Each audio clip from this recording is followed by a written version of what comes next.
जानिए कहां है वो जगह जहां पर अब तक कलयुग का नहीं होता है कोई असर। कलयुगी राक्षस अब तक इस जगह पर जाने से है घबराता। जानिए क्यों इस जगह को परम धाम और तीर्थों का तीर्थ कहा जाता है और क्या सच में इस जगह पर मौजूद है दिव्य शक्ति।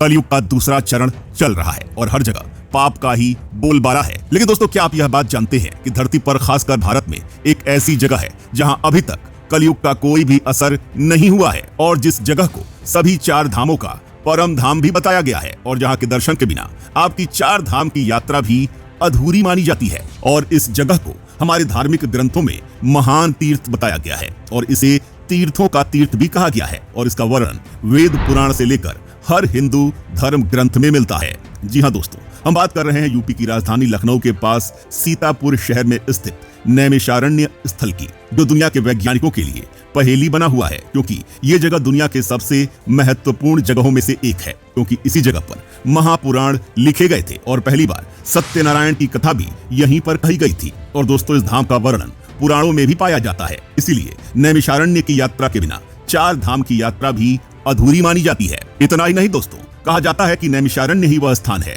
जहां पर ऋषि दधीचि ने मानवता के कल्याण के लिए अपने दुश्मन देवराज इंद्र को अपनी अस्थियां दान कर दी थी। और साथ ही ये भी कहा जाता है कि महाभारत युद्ध के बाद साधु संत कलयुग के प्रारंभ को लेकर काफी ज्यादा चिंतित थे और इसीलिए उन्होंने ब्रह्मा जी से किसी ऐसे स्थान के बारे में बताने के लिए कहा जो कलयुग के प्रभाव से अछूता रहे, जहां कभी भी कलयुग का असर न हो, जहां पर पाप और बुराई अपने पैर न पसार सके। इसके बाद ब्रह्मा जी ने एक पवित्र चक्र निकाला और उसे पृथ्वी की तरफ घुमाते हुए बोले कि जहां भी ये चक्र रुकेगा वो स्थान कलयुग के प्रभाव से मुक्त रहेगा। और फिर ब्रह्मा जी का चक्र नैमिष वन में आकर रुक गया और इसीलिए साधु संतों ने इस स्थान को अपनी तपोभूमि बना लिया। दोस्तों, इतना ही नहीं बल्कि कहा यह भी जाता है कि ब्रह्मा जी ने खुद इस स्थान को ध्यान योग के लिए सबसे उत्तम बताया था और कहा था कि जो इस स्थान पर आकर तपस्या करेगा उसे जल्द ही मोक्ष की प्राप्ति हो जाएगी। जिसके बाद प्राचीन काल में करीब 88,000 ऋषि मुनियों ने इस स्थान पर आकर कठोर तपस्या भी की थी।